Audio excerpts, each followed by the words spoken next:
Tiene el uso de la palabra el senador Gustavo Petro por 5 minutos.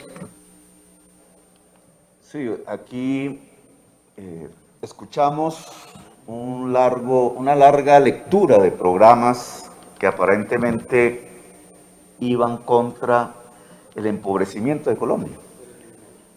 Y ustedes encuentran en ese largo listado que el valor de cada programa, si uno pudiera detallarlo uno por uno, no alcanza a ser como inversión en toda la nación que lo que vale comercialmente la casa de los ministros que han hablado aquí. Programas que no valen ni el valor comercial de una casa de un ministro. Para toda Colombia, para 50 millones de personas, si hablamos del agro, por lo menos para 11 millones de personas. Claro, el largo listado de programas pareciera indicar una gran ejecutoria, cuando lo único que tapa es la ineficiencia.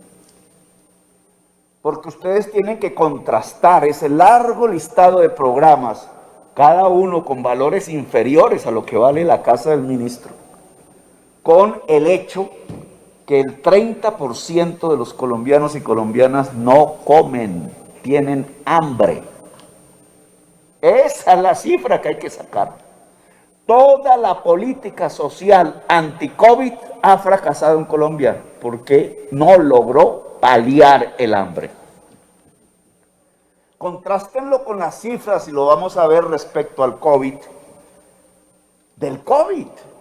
Tenemos uno de los países más contagiados del mundo y nuestras muertes llegan ya a 70,000, de las más altas del mundo. No pudimos controlar la enfermedad. Para controlar la enfermedad había que hacer cuarentenas, confinamientos, y el Estado y el gobierno no alcanzan, no sirven para garantizar un confinamiento en Colombia que valga la pena para controlar la enfermedad. Mire, señor presidente del Senado, yo vengo de un país donde me enfermé. Entonces pude ser testigo ahí medio directo, más bien protagonista de los hechos. Cuando me enfermé estaban en el pico. Me enfermé por el pico, 23,000 casos con 400,000 pruebas hechas diariamente. Nosotros no llegamos sino a 50,000. 23,000 casos, yo fui uno de esos. Y entré al hospital y ahí empecé a ver las estadísticas. Hicieron cuarentena, 20 días de cuarentena. Y cerró todo. Yo decía, ¿cómo funciona la economía aquí?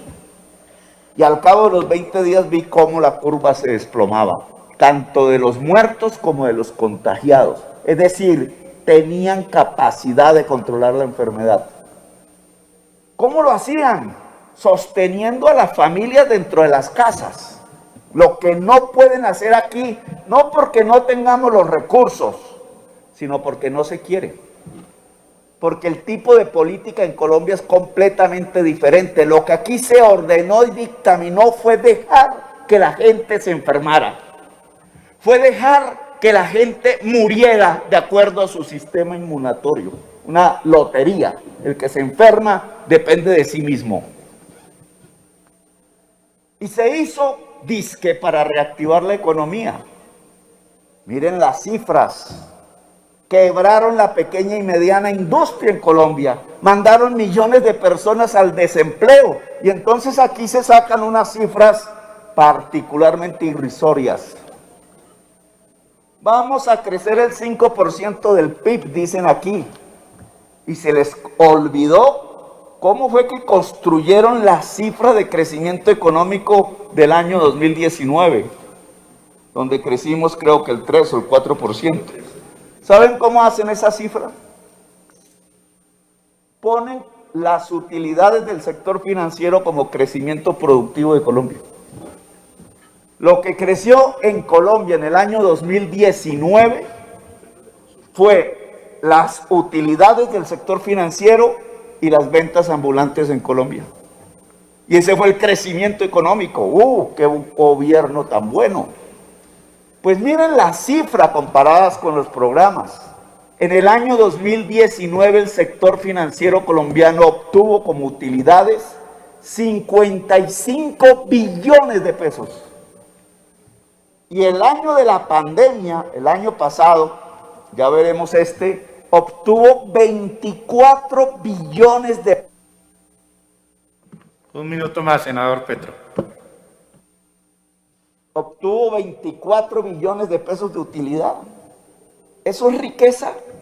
La utilidad del sector financiero es la diferencia entre prestar plata, que es de la gente, y ahorrar plata, que es de la gente. Es decir, esas utilidades es como si fueran una renta, una chupa sobre el sector productivo. ¿Quién propició eso?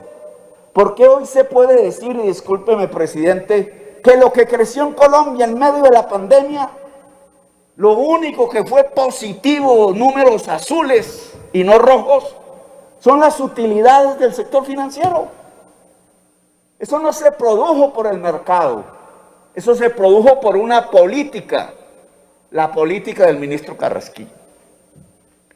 Todo el esfuerzo de liquidez, todo el esfuerzo de endeudamiento, que es muy diferente a lo que se hace en Estados Unidos y en Europa, donde se ha emitido dinero, y otro día profundizaríamos el tema. Todo el esfuerzo de endeudamiento y de liquidez fue a parar como utilidades del sector financiero. La gente quedó en el hambre. Millones de colombianos en el hambre, y Luis Carlos Sarmiento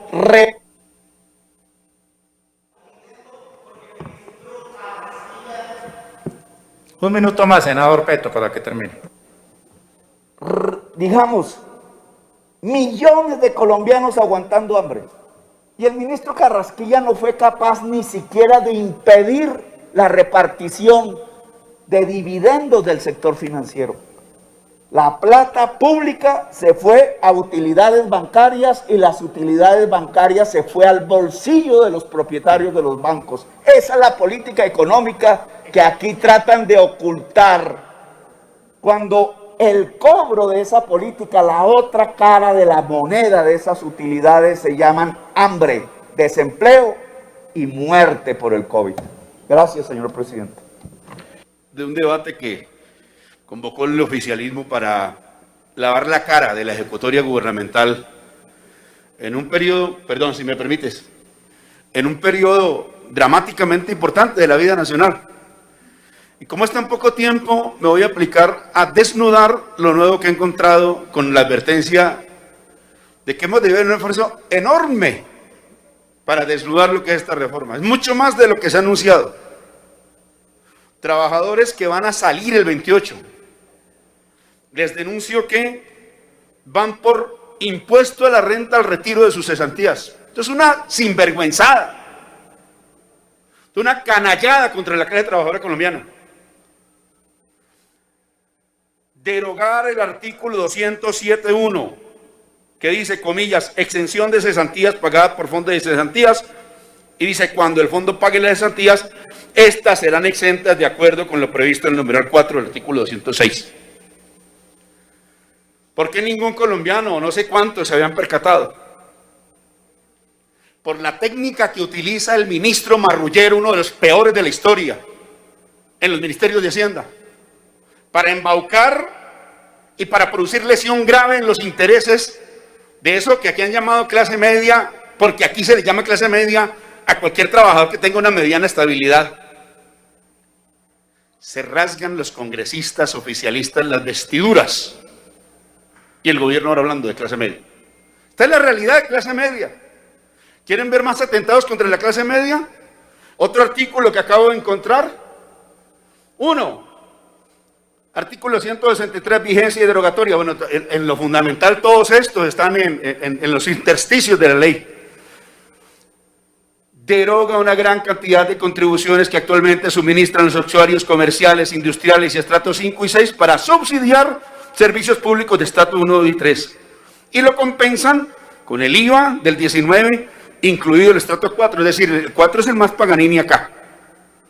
Elimina artículos que hoy obligan al gobierno a asegurar la disponibilidad oportuna y en primer orden de los recursos necesarios para cubrir subsidios de servicios públicos. Deroga el artículo 9 de la ley 101, que establece subsidios preferentes de energía eléctrica de energía eléctrica al sector agropecuario y pesquero, lo cual encarecerá más su actividad. Deroga artículos que actualmente apuntan a subsidiar el pago de los consumos de subsistencia de los estratos 1, 2 y 3 en áreas urbanas y rurales. Y no sigo leyendo porque es que en 5 minutos, presidente, no voy a poder acabar de leer. Colombianos, lean las derogatorias. Encuentran los lugares esos claroscuros donde a este ministro, como esos contadores de la época de la economía subterránea, que aprendieron de qué manera refundir, cómo encubrir patrimonios, rubros, etcétera, y lo hacen en este caso en contra de los intereses de la nación y de los sectores populares y las clases medias. Y voy a subrayar eso. De todo lo que hay por decir, difícil aplicarse a todo, señor presidente, en semejantes condiciones, tal vez deba aplicarme a eso, al modus operandi del ministro en toda esta etapa. Usted se le encuentra en el primer gobierno de Uribe haciendo reformas tributarias similares a estas, no solamente con poco éxito, sino con un fracaso rotundo desde el punto de vista de los anuncios y de la exposición de motivos. Ya desde esas calendas, favoreciendo al gran capital, a los que hoy llamamos súper ricos, y que de nuevo, esto es por boca de Salomón Kalmanovich, dejan de tributar al erario más de 80 billones de pesos en el arco de tiempo desde el cual se producen estos beneficios tributarios. Exactamente el sector financiero, el sector minero, entre otros de los más favorecidos, y un pequeño puñado de colombianos que son los que explican en lo fundamental a través del gasto fiscal a ellos destinado, el hueco fiscal que ahora se cree tapar con la reforma. Pero digámoslo como es. Las marrullas contables para tapar lo que estaba ocurriendo y que hoy pagamos por cuenta de este ministro de Hacienda que hoy denunciamos en esta plenaria, van por cuenta de hechos que inclusive han sido impugnados por el propio Fondo Monetario Internacional. Quiero invitar al país a que lea, y me cuesta decirlo, pero al fin y al cabo es un documento público que merece discusión, el informe del Fondo Monetario Internacional sobre el artículo 4, donde le impugna al gobierno y le reclama, uno, por incluirlo. Un minuto más para que termines, senador Arias. Así es, muy difícil. Por incluir, por ejemplo, los balances del Banco de la República en el balance del gobierno central. Incluir las privatizaciones como ingreso del gobierno central. Pagar sentencias con TES para que no aparezcan registradas como gastos, entre otras innumerables marrullas contables que fueron denunciadas en su oportunidad por Bloomberg, entre otros, por Guillermo Perry, entre otros. Bueno, esto para decir, lástima no tener tiempo, presidente, para que este país escuche el modo como este ministro creó un hueco fiscal en beneficio del gran capital, lo ocultó sinuosamente al país y ahora, sobre pretexto de la pandemia, produce la peor contrarreforma, agresiva contra la clase media. Y mientras los partidos oficialistas vienen a este plenaria a volvernos plañideras, diciendo que quieren salvar a esos mismos sectores que han castigado inmisericordiamente y que hoy repiten mediante esta nefasta reforma tributaria. Lástima la falta de tiempo, los invito, mañana tenemos debate, comisión cuarta, 9 de la mañana. Le pido al país que se conecte porque vamos a demostrar rubro por... A usted, senador Arias.